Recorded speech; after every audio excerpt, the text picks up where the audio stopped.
Shalom, shalom, bien-aimés. Nous continuons avec nos enseignements bibliques et aujourd'hui nous allons parler de l'évangile de l'apôtre Jean. Et c'est un évangile qui est merveilleux pour les chrétiens nés de nouveau, mais aussi pour les gens qui veulent connaître la vérité.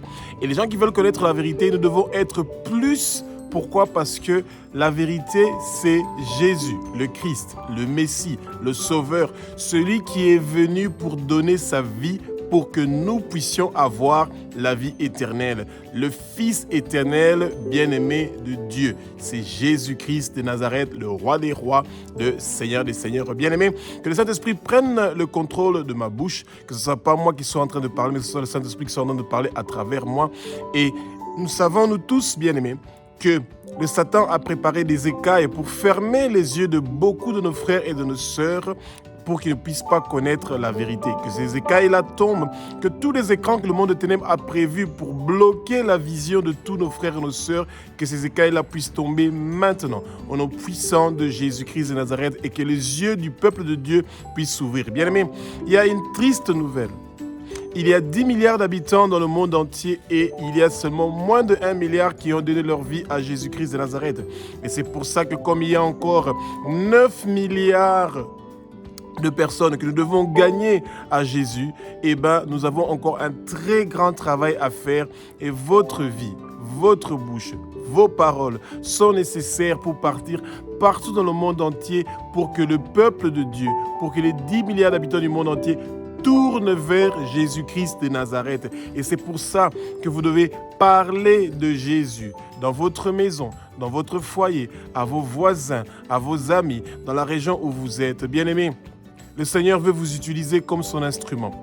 Que le vent impétueux du Saint-Esprit qui est descendu sur la première église dans Actes chapitre 2, du verset 1 au verset 4, que ce vent impétueux du Saint-Esprit commence à descendre maintenant dans le lieu où vous êtes et se propager dans la maison où vous êtes, dans le lieu où vous êtes. Soyez dans la plénitude du Saint-Esprit. Bien-aimés, le Jésus que nous servons, qui est le Fils de Dieu, celui qui est Dieu, celui qui a versé son sang sur la croix de Golgotha, est le même hier, aujourd'hui et éternellement. Et ce même Jésus fait les mêmes miracles. Il continue à faire les mêmes prodiges. Jésus est le miracle. Il est le guérisseur.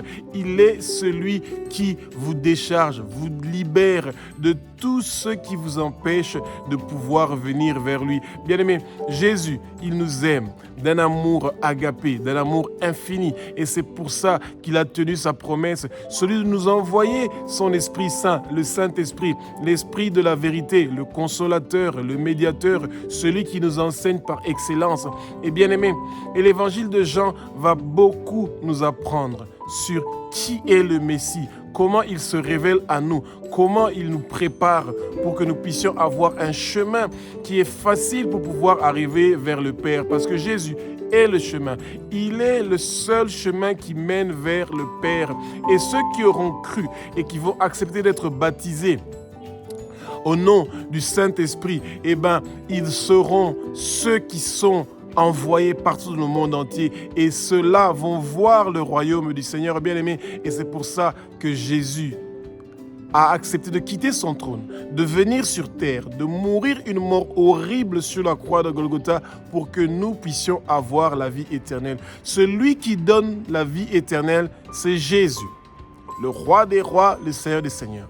Et qu'une autre personne qui va se présenter devant nous pour dire qu'il est intermédiaire entre nous et Dieu, celui-là, il nous apporte une fausse doctrine. Jésus est le seul qui peut nous emmener vers le Père. Il n'y a personne qui est parti ou qui a quitté le ciel et venir sur terre et qui est reparti vers le Père, si ce n'est que Jésus. Jésus a connu le Père dès le commencement. Oui, bien-aimés, c'est ça que nous devons nous rappeler. Que celui qui connaît le Père, qui l'a vu et qui est venu ici sur terre pour nous parler du Père, que lui, il connaît, c'est Jésus. C'est Jésus qui nous révèle qui est le Père. Abba, notre Père qui est aux cieux, notre Dieu, notre Roi. Et c'est pour ça que nous devons suivre ce Jésus-là, celui qui est l'échelle. Sans lui, il n'y a pas accès vers le Père. Et le temps commence à être critique. Pourquoi? Parce que le monde commence à dériver. Les guerres, les conflits, les gens qui sont en train de blasphémer Dieu, qui l'insultent, qui n'ont plus la crainte de Dieu. Les désirs du monde les a accaparés. L'idolâtrie est venue s'installer dans nos vies. Nos téléphones sont devenus des idoles. L'argent, le pouvoir, l'amour de l'autre, l'amour du prochain, l'amour de Dieu a quitté nos maisons, nos foyers. Et c'est pour ça, préparez-vous, préparez votre église de maison, préparez vos voisins, préparez vos enfants. Laissez des bonnes œuvres. Travaillez pour le Seigneur. Ouvrez votre porte pour que le Seigneur vienne. N'endurcissez pas votre cœur et travaillez pour le Seigneur. L'évangile de Jean n'est pas comme l'évangile de Matthieu et pas comme l'évangile de Luc et pas comme l'évangile de Marc. Pour la simple raison que l'évangile de Jean ne parle pas de la naissance de Jésus et la généalogie de Jésus. Jean commence directement à nous présenter Dieu qui vient sur la terre comme un homme, un être humain. Et ça va au-delà de l'intelligence de nous les êtres humains. C'est pour ça que chaque fois que vous allez dire aux gens que Jésus-Christ de Nazareth est le Fils de Dieu, déjà, ils vont commencer à se dire, mais tu as un problème là-bas dedans. Et quand vous allez ajouter que Jésus-Christ de Nazareth est Dieu, là, c'est le chaos total. Qu'un être humain peut être Dieu, c'est impensable, oui. Mais Jésus a commis aucun péché, ce qu'aucun être humain n'a réussi, pour la simple raison que Jésus était Dieu. Et il a eu seulement besoin de travailler 3 ans avec son ministère et il a laissé une œuvre qui continue jusqu'à aujourd'hui. Et la raison pour laquelle vous êtes en train de suivre cette vidéo maintenant, c'est parce que vous vous préparez à continuer aussi ce ministère-là. Jean a vécu avec Jésus, être humain de son vivant. Dieu dans la chair d'un être humain. Jésus-Christ de Nazareth. Et Jean l'a vécu. Et il donne le récit de ce qu'il a vu.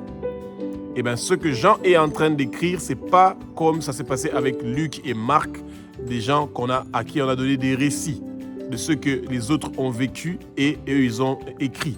Jean a écrit ce qu'il a vécu. Et c'est merveilleux. Et c'est la même chose avec Matthieu aussi, qui a vécu ce qu'il a écrit. Et ce qui est encore merveilleux est que Jean va avoir cette grâce-là, après avoir vécu Jésus, le Dieu dans la chair d'un être humain.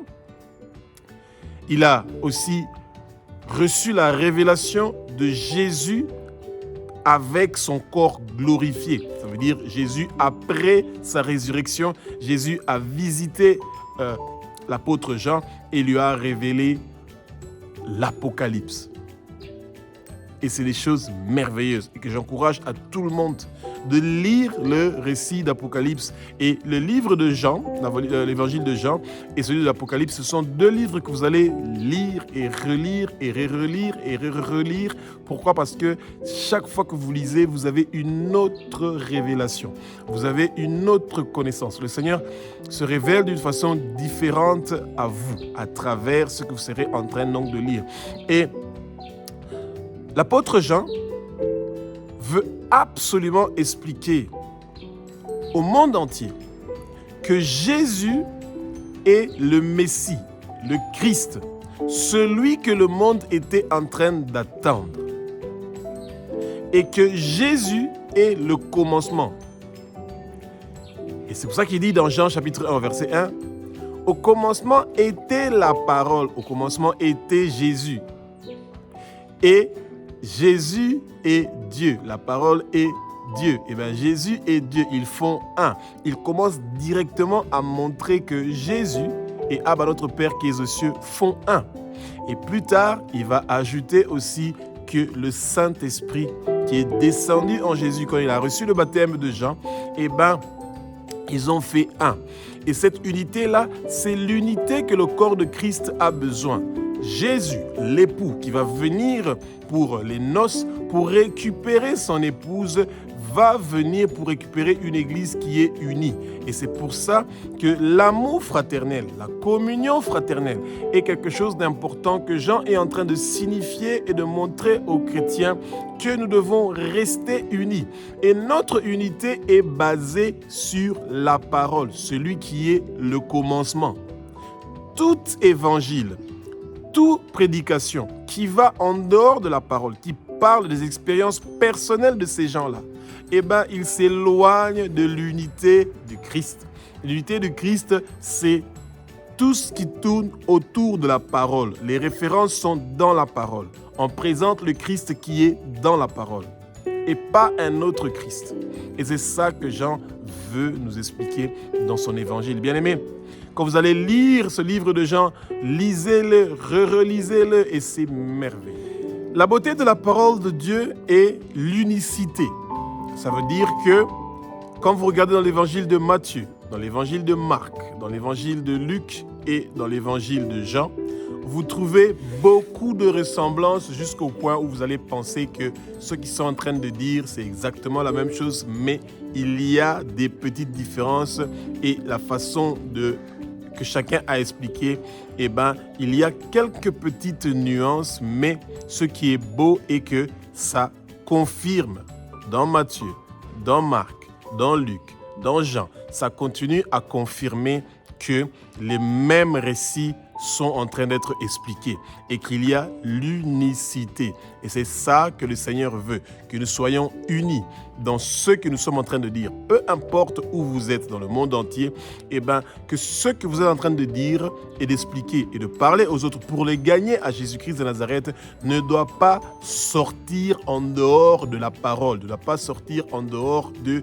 l'évangile. Bien-aimés, Genèse chapitre 1, du verset 1 au verset 3, nous parle que l'Esprit de Dieu se mouvait au-dessus des eaux.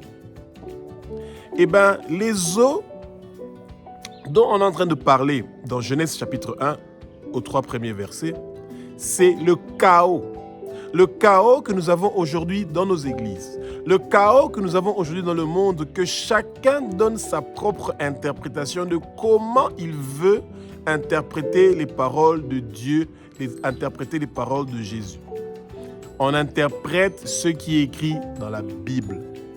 Et c'est pour ça que Dieu dit.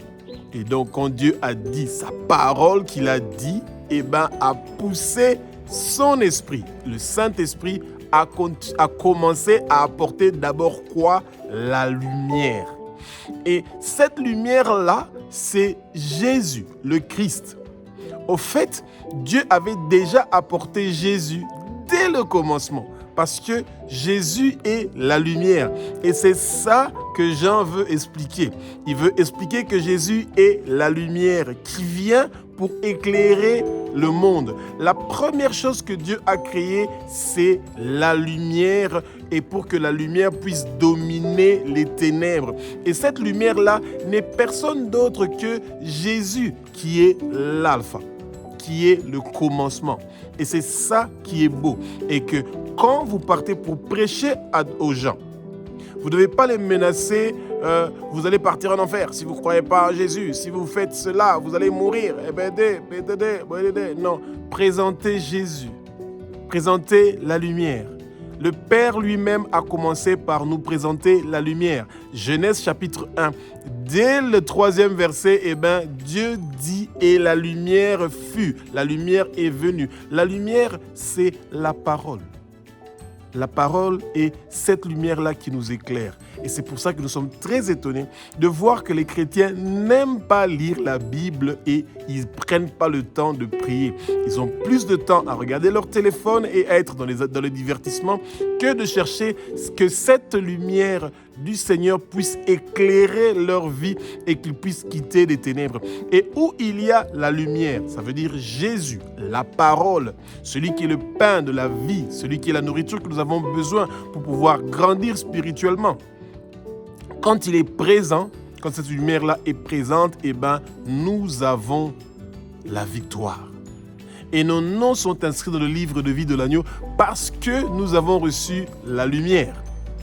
Et quand nous avons la lumière, bien-aimés, Les gens vont vous combattre. Pourquoi? Parce qu'ils sont dans les ténèbres, dans l'obscurité. Quand les gens sont dans l'obscurité et vous, vous êtes dans la lumière, ils sont jaloux de vous. Ils veulent avoir votre lumière. Ils veulent que vous aussi, vous soyez dans les ténèbres comme eux. Et c'est ça. Et quand vous avez reçu cette révélation, que peu importe la vie que vous avez eue dans le passé, le chaos, le désordre, eh bien, il y a une lumière qui vous attend. Cette lumière-là s'appelle Jésus. Quand vous invitez cette lumière-là, elle vient pour éclairer votre vie. Et c'est ça que l'apôtre Jean est en train d'expliquer. Que Jésus est le seul chemin qui mène vers le Père. Et le chemin qui mène vers le Père, c'est la lumière. C'est cette lumière-là qui mène vers le Père. Quand vous ne voyez pas, vous n'allez pas savoir comment vous devez faire pour marcher et partir à votre maison parce qu'il y a l'obscurité. Mais quand vous avez la lumière, vous avez l'éclairage, vous voyez le chemin que vous devez utiliser pour entrer à la maison. Et notre maison, c'est le royaume de Dieu, c'est chez le Père. Et sans la lumière qui est Jésus, eh bien, on ne va pas connaître la direction que nous devons suivre pour partir. Votre pasteur n'est pas la lumière. Maman prophétesse n'est pas la lumière. Votre apôtre n'est pas la lumière. La lumière, il n'y en a qu'une seule. Cette lumière-là s'appelle Jésus. Et c'est merveilleux. Et c'est ça que l'apôtre Jean est en train d'insister et de continuer à nous expliquer que nous devons chercher cette lumière-là qui était déjà au commencement. L'évangile de Jean va prendre son temps pour nous expliquer le rôle de Jean le Baptiste, celui qui est venu pour préparer le chemin pour Jésus-Christ de Nazareth.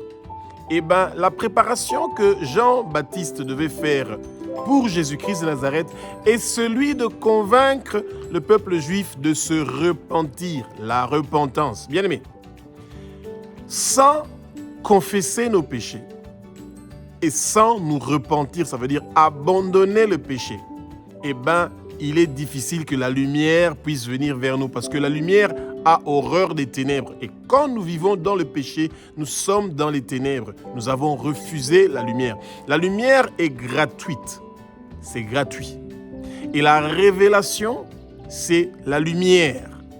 Et quand nous refusons d'accepter Jésus, le Christ, le Messie, ça veut dire que nous refusons aussi la lumière et ça veut dire que nous refusons sa parole. Et quand nous refusons Jésus, qu'il vient demeurer en nous, eh bien sa parole aussi ne va pas demeurer en nous. Et quand Jésus ne demeure pas en nous et sa parole ne demeure pas en nous, eh bien nous n'allons pas pouvoir avoir l'exaucement de nos prières. Dieu écoute les prières qui viennent de la lumière. Et cette lumière-là, c'est quand nous acceptons que Jésus demeure en nous, que sa parole demeure en nous.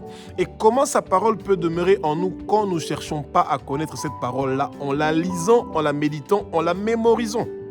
Eh bien, Jean nous rappelle encore une fois dans son évangile que nous devons étudier la parole pour que cette lumière-là reste en nous, dans nos cœurs. Et c'est ça. Et Jean-Baptiste a pris le temps d'expliquer la mission de Jésus-Christ de Nazareth. C'est bien expliqué dans l'évangile de Jean, que Jean le Baptiste parle de l'agneau. Bien aimé, il y avait 400 ans de silence. Les pharisiens, les sadducéens, les zélotes, etc. Tout le monde attendait un roi comme David avec une armée puissante pour venir défendre et sauver Israël. Mais Jean le Baptiste leur donne une révélation. Il leur dit qu'il n'est pas le Messie, il n'est pas Élie. Il est seulement celui qui crie dans le désert. Soyez celui qui crie dans le désert, bien-aimés. Faites seulement votre travail de parler, de crier dans le désert. Et Jésus est présenté comme l'agneau. Au moment où le peuple juif attendait un roi avec une armée pour venir leur délivrer des mains des Romains, parce qu'ils étaient passés par l'Empire perse, ensuite ils sont passés par les Grecs, ensuite ils sont passés par les Romains, et ils pensaient qu'ils allaient avoir un roi qui va venir les défendre contre les Romains, et puis ils allaient avoir la victoire, etc. Et c'est ça qu'ils attendaient comme un Messie, et ils étaient sous l'emprise des pharisiens et des sadducéens qui imposaient des lois qui avaient pris la place de Dieu et qui se présentaient comme des dieux, et que eux ils avaient la connaissance et les autres étaient abrutis. Et Alors, grande surprise, Jean parle de l'agneau. Et bien, quand Jean les a parlé de l'agneau, c'est une révélation. Celui qui va accepter de prendre l'injustice sur lui. Alléluia. Celui qui va accepter de donner son dos volontairement pour qu'il soit flagellé. Celui qui va accepter de porter la croix. Celui qui va accepter la souffrance, l'injustice, les injures, le rejet. C'est incroyable. Et c'est une révélation que Jean le Baptiste dit. Il dit que lui n'a même pas le pouvoir de pouvoir être comparé à l'agneau. Et c'est pour ça qu'il va dire à ses disciples, « Voici l'agneau de Dieu. » Et Jean le Baptiste déclare comment Jésus a reçu le Saint-Esprit. C'est des détails très importants de comprendre que nous avons besoin du Saint-Esprit. Sans le Saint-Esprit, nous n'allons pas être enseignés, nous n'allons pas connaître la vérité, nous n'allons pas recevoir cette lumière-là que nous sommes en train de chercher. Cette lumière qui nous montre le chemin vers le Père. Cette lumière qui est le seul chemin qui nous mène vers le Père. Dans l'évangile de Jean, Jésus se révèle à nous à travers ses noms. Il est le pain de la vie. Ça veut dire que chaque jour, nous avons besoin de manger ce pain de la vie, sa parole, que nous devons étudier, connaître, comprendre. Jésus se révèle à nous comme le berger, celui qui est notre refuge, notre forteresse, celui qui nous protège contre les loups qui nous attendent pour chercher à nous dévorer.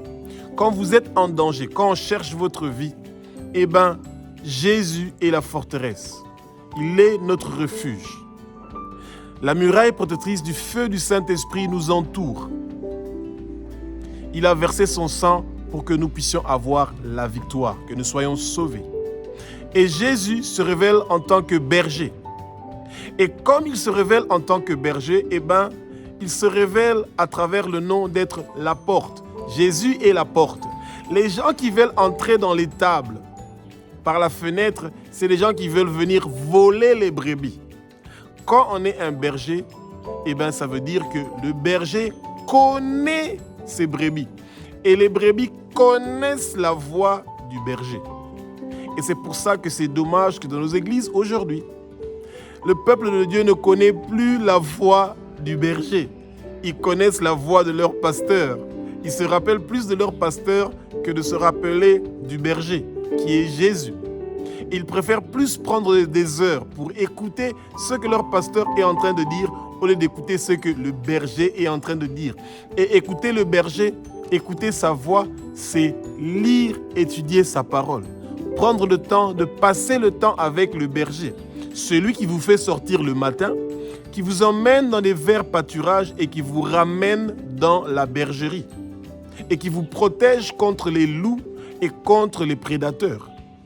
Ce berger-là qui se présente à nous avec son nom de berger, comme la porte, c'est Jésus, encore une fois.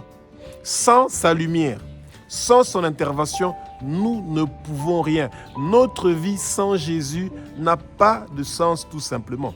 Parce que le berger est celui qui nous accompagne.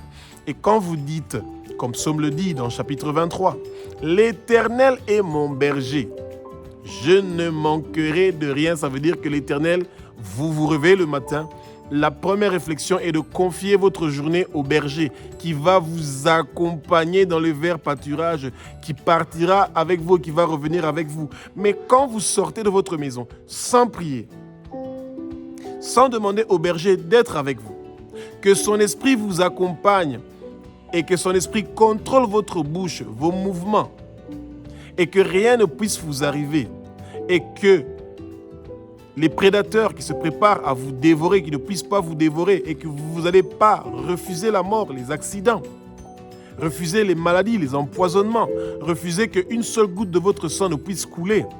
Comment voulez-vous être une brebis qui appartient à Jésus-Christ de Nazareth, le berger. Et c'est ça. Et Jésus se présente comme nous, comme le cep. Celui dont, quand il y a un arbre qui ne produit pas de fruits, eh bien, il coupe. Et nous voulons être un arbre qui produit des fruits. Ou sinon, le cerf va couper et nous ne serons pas là. Jésus se présente à nous comme la parole. Et il a payé le prix pour nous racheter, pour avoir accès à notre bouche, à notre vie, pour qu'il puisse demeurer en nous. Il a payé avec son sang. Et c'est pour ça que nous, quand nous parlons, il utilise notre parole pour dire des choses merveilleuses, pour gagner des âmes vers lui. Jean chapitre 3 nous parle d'une révélation. La visite de Nicodème à Jésus-Christ de Nazareth. Nicodème était un pharisien, un docteur de la loi. Et Nicodème avait compris, après avoir vu ce que Jésus était en train de faire, il était convaincu que Jésus était la lumière, le Messie que les gens attendaient. Parce que nul ne parlait comme Jésus parlait. Et c'est pour ça que, bien-aimé, que Nicodème est venu voir Jésus en cachette et il a demandé à Jésus des questions. Et Jésus l'a choqué. Et c'est pour ça que l'évangile de nos jours ne choque plus les gens. Les gens n'ont plus la crainte de Dieu, c'est dommage. Et le Seigneur va nous parler en détail dans l'évangile de Jean que si nous ne sommes pas nés de nouveau, que nous n'avons pas eu la naissance de l'eau et la naissance de l'esprit, eh bien, nous n'allons pas partir au royaume de Dieu. Bien-aimés, le baptême d'eau, c'est une recommandation. Quand vous vivez quelque part où l'eau est disponible, que vous avez une église où on peut vous baptiser, recevez ce baptême-là de l'eau. Et le baptême de l'esprit, eh bien, vous priez pour demander d'avoir le baptême du Saint-Esprit. Et quand vous avez le baptême du Saint-Esprit, et que vous avez le Saint-Esprit, ça veut dire que vous faites partie d'une nouvelle famille. Vous avez un nouveau Père qui s'appelle Dieu. Et vous, vous êtes un enfant. Et comme vous êtes né en esprit, vous recevez la révélation de votre Père en esprit. Et au même moment, vous avez des frères et des sœurs. Tous les gens qui ont reçu le Saint-Esprit sont vos frères et vos sœurs.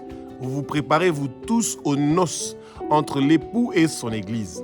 Et même quand vous êtes mort, vous avez la vie éternelle parce que vous partez vers le Père. Mais ceux qui n'ont pas reçu l'Esprit de Dieu, ceux qui n'ont pas donné leur vie à Jésus, c'est parce qu'ils ne sont pas nés de nouveau. Et la parole nous dit qu'ils n'auront pas accès au royaume de Dieu. Et vous comprenez directement que tous les gens qui se confient à des religions et qui pensent que parce qu'ils sont en train de suivre des lois, ils sont des légalistes, ils sont en train de suivre des règlements de leur religion, qu'ils vont avoir accès au royaume de Dieu. C'est faux et archi-faux. Le royaume de Dieu sera pour ceux qui seront baptisés, qui seront nés d'eau et d'esprit. Et quand vous n'avez pas accepté Jésus comme le Fils de Dieu, comme celui qui a versé son sang sur la croix de Golgotha pour vous et que vous n'avez pas confessé vos péchés et que vous ne refusez pas de vivre, vous refusez de vivre de la sanctification, eh bien vous n'allez pas avoir accès au royaume de Dieu. Et ne pas avoir accès au royaume de Dieu veut tout simplement dire que vous serez dans les temps de feu éternel. Et c'est triste, bien-aimés. Nous sommes à 10 milliards d'habitants dans le monde entier. Plus de 9 milliards n'ont pas encore accepté de naître de nouveau. Et c'est ça qui a choqué Nicodème. Que est-ce qu'il doit retourner dans le ventre de sa maman à l'âge qu'il a pour pouvoir naître de nouveau? Eh bien, on lui parlait de la naissance de l'esprit. Et la naissance de l'esprit n'a pas d'âge et n'a pas de moment. À n'importe quel moment, sans autorisation et gratuitement, vous pouvez naître de nouveau maintenant. Quand vous donnez votre vie à Jésus, vous êtes né de nouveau et vous avez accès au royaume de Dieu. Et c'est merveilleux. Dans l'évangile de Jean, on nous parle de 8 miracles que Jésus a fait. Et le premier miracle que Jésus a fait de changer l'eau en vin, il est raconté dans l'évangile donc de Jean. Et la suite des miracles, comment Jésus a fait, Jean veut préciser que ce qu'il est en train de raconter comme miracle, c'est une fraction seulement de ce que le Christ était en train de faire.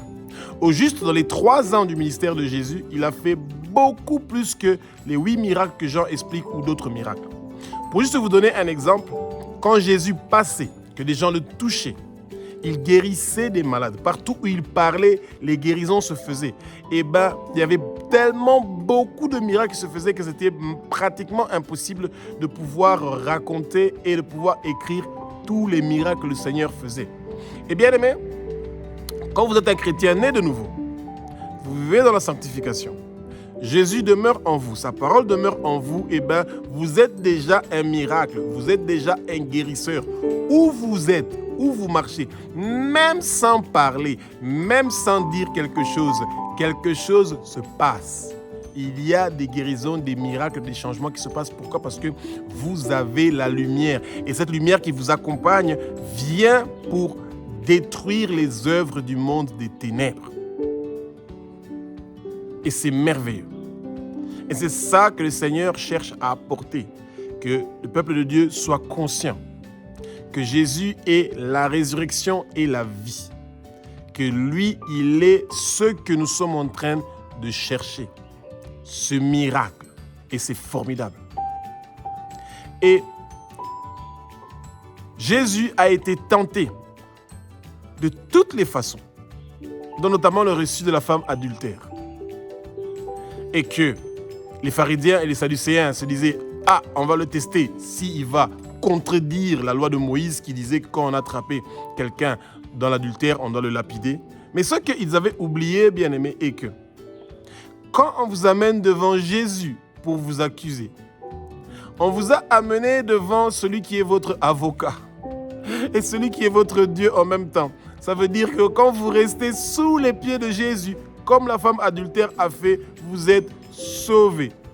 Et ce que Jésus était en train d'écrire par terre, que personne n'était intéressé à lire ce qu'il écrivait, ce que Jésus écrivait par terre, bien aimé, il disait, lisez ce que je suis en train d'écrire. Et ce que Jésus écrivait, c'est repentez-vous et venez vers moi. Et ils ont refusé de lire ce que Jésus écrivait. Et les hommes, et les femmes, et les petits-enfants, tous sont partis. Et une seule personne est restée, la femme adultère. Bien-aimés, nous ne devons pas partir loin de Jésus. Nous devons venir vers Jésus. Nous devons venir vers ses pieds parce que c'est là où il y a la guérison, la délivrance, la libération, le pardon de nos péchés. Quand quelqu'un vous emmène vers Jésus et il pense qu'il est en train de vous condamner, il est en train de vous sauver. Et c'est ça qui est ce joli récit qui est expliqué de la femme adultère. Cette femme qu'on voulait piéger Jésus, mais au fait, ils avaient oublié qu'ils étaient venus pour que le Père soit glorifié. Le Seigneur les a dit que celui qui n'a aucun péché prend la première pierre, lance sur la femme. Tous sont partis. Pourquoi? Parce qu'ils savaient que tous étaient des pécheurs. Et pour Dieu, il n'y a pas de petits péchés et de grands péchés, bien-aimés. Meurtrier ou pas, avortement ou pas, détournement d'argent, dette financière, peu importe ce que vous avez, il n'y a pas de petits péchés. Tous les péchés sont les mêmes et peuvent vous conduire en enfer. Et quand vous vous repentez, ils peuvent vous emmener vers le Seigneur. Et c'est ça que le Seigneur veut, que nous venons vers lui, que nous lui parlons, que nous confessons nos péchés, que nous nous repentons, que nous cherchons à vivre selon sa parole. L'évangile de Jean nous parle de comment Jésus sera crucifié. L'évangile de Jean nous parle avec beaucoup de détails comment Jésus a versé son sang à 7 reprises pour que nous puissions être rachetés de la main de Satan.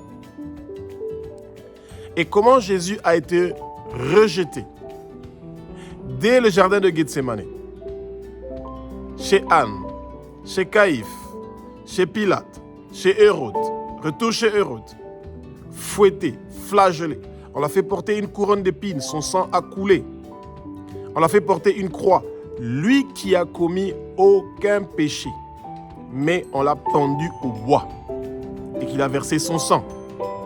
Eh bien, ces détails-là sont importants pour les chrétiens de savoir que Jésus nous a rachetés de la main de Satan. Il a payé un très grand prix pour que nous puissions lui appartenir. Nous appartenons à Jésus. Notre corps appartient à Jésus. Et nous aussi, Jésus nous appartient. Et c'est pour ça que toute chose que nous sommes en train de faire dans notre vie, nous devons nous rappeler que Jésus a payé le prix pour que nous puissions avoir cette liberté-là. Et que ce que nous faisons doit être des choses qui glorifient le Père. Et pas des choses qui déshonorent le Père. Et c'est ça. Quand vous buvez de l'alcool, vous utilisez la drogue, vous faites la masturbation, regardez la pornographie, l'adultère, la fornication, vous écoutez des musiques païennes, etc. Des gospels qui se ressemblent comme les musiques païennes, qui transmettent aucun message, qui amènent aucune conviction, qui changent aucun cœur. Il n'y a aucune adoration. Le Seigneur n'est pas glorifié par ce que nous sommes en train de faire. Et c'est ça. Le sang de Jésus, ce que Jésus a payé sur la croix, son sang qu'il a versé pour nous, il a payé un grand prix pour que nous soyons délivrés et libérés. Et c'est ça que Jean est en train d'expliquer. Donc comment Jésus est passé du jardin de Gethsémane jusque sur la croix. Et qu'il est parti au séjour des morts, qu'il a arraché les clés de la mort et du séjour des morts et qu'il est ressuscité vivant. Jésus est la résurrection. Jésus est la vie. Et c'est ça que l'apôtre Jean veut nous expliquer en détail. Que nous puissions comprendre que Jésus, le Messie, le Christ, est la vie. Quand nous le recevons dans notre vie, nous avons la vie éternelle. Et c'est ça que nous voulons, que notre nom soit inscrit dans le livre de vie de l'agneau et que nous ayons la vie éternelle. Et la croix qui amène le brisement, qui nous laboure, qui nous prépare à recevoir les semences du Saint-Esprit qui vont donner des fruits qui vont être une bénédiction, pas seulement pour nous, mais aussi pour quelqu'un et aussi pour les autres et surtout pour le peuple de Dieu. Et que ces fruits-là vont nous accompagner pour faire la mission universelle de Jésus. Celui de gagner à Jésus ceux qui sont perdus. Et le Seigneur dit, ceux qui auront cru en Jésus, le Fils de Dieu, qu'il est Dieu, qu'il a versé son sang pour nous, eh bien, ceux-là, leur nom sera inscrit dans le livre de vie de l'agneau. Et ils vont refuser d'avoir le nombre de la bête dans leur main droite ou sur leur front. Le Seigneur veut que sur notre front soit inscrit le nom de Abba, notre Père qui est aussi notre Dieu, notre Roi. Que sur notre front soit inscrit le nom de Jésus. Que sur notre front soit inscrit le nom de la nouvelle Jérusalem où nous sommes en train de partir. Et c'est ça, bien-aimés, que vous voulez présenter aux gens que vous voulez qu'ils tournent vers Jésus. Gratuit, sans condition et à n'importe quel moment. L'évangile de Jésus, c'est sa bonne nouvelle. Évangéliser Jésus, c'est parler de Jésus qui est ressuscité.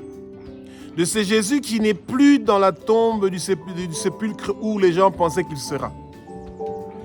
Jésus n'est pas dans la tombe. Jésus n'est pas sur la croix. Jésus est à la droite du Père. Et c'est pour ça qu'au nom de Jésus, eh ben, nous cherchons celui qui est la résurrection et la vie. Et ça, c'est une révélation.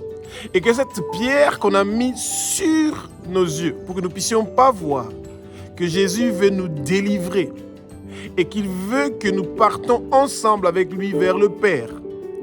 Que cette révélation-là vienne vers nous, bien-aimés. Jésus a fait plusieurs apparitions après sa mort à ses apôtres. Et ce Jésus continue à nous apparaître tous les jours parce qu'il a dit qu'il ne nous a pas quittés. Il est là. Jésus est là, maintenant, au moment où vous écoutez ce message. Et la foi, la ferme conviction que Jésus est là, que c'est Jésus-là qui vous fait porter son amour spirituel complet. Vous êtes équipés contre la guerre. Tous ceux qui sont de vous combattre ne vont pas réussir et prospérer parce que vous avez la lumière. Et la lumière va toujours gagner sur les ténèbres. Que votre parole apporte la lumière où vous partez. Partez partout dans le monde entier pour parler de l'évangile de Jésus, l'évangile de Dieu. Et donnez-le gratuitement comme vous avez reçu cette connaissance-là gratuitement. Et nous allons connaître la vérité et la vérité va nous affranchir. Et c'est ça que le Seigneur veut. Et Jean chapitre 17 est une très belle prière que Jésus est en train de faire vers le Père. De la même façon que Jésus nous a donné sa gloire, que nous puissions briller et que notre gloire brille jusqu'au point où le monde entier sera éclairé par la lumière que nous sommes en train d'apporter. C'est merveilleux que le Seigneur continue à faire des merveilles, des miracles dans nos vies. Que le Seigneur continue à nous donner la force et le courage de persévérer dans les bonnes œuvres du Seigneur. Et je sais que maintenant, vous avez étudié l'évangile de Matthieu, l'évangile de Marc, l'évangile de Luc et l'évangile de Jean. Vous êtes prêts maintenant à partir partout dans le monde entier pour annoncer la bonne nouvelle, la repentance, le salut, le réveil. Il y a une révolution qui est en train de venir. Vous êtes en train de bouillir. Que la flamme, que le feu du Saint-Esprit puisse être avec vous partout où vous allez parler. Que cette flamme, que ce feu du Saint-Esprit puisse se manifester à travers vous et que le monde puisse savoir que Jésus est Seigneur et qu'il est le chemin, la lumière qui nous emmène vers le Père et qu'il est le berger qui nous accompagne jusqu'à ce que nous allons arriver à la maison de notre Père qui est Dieu.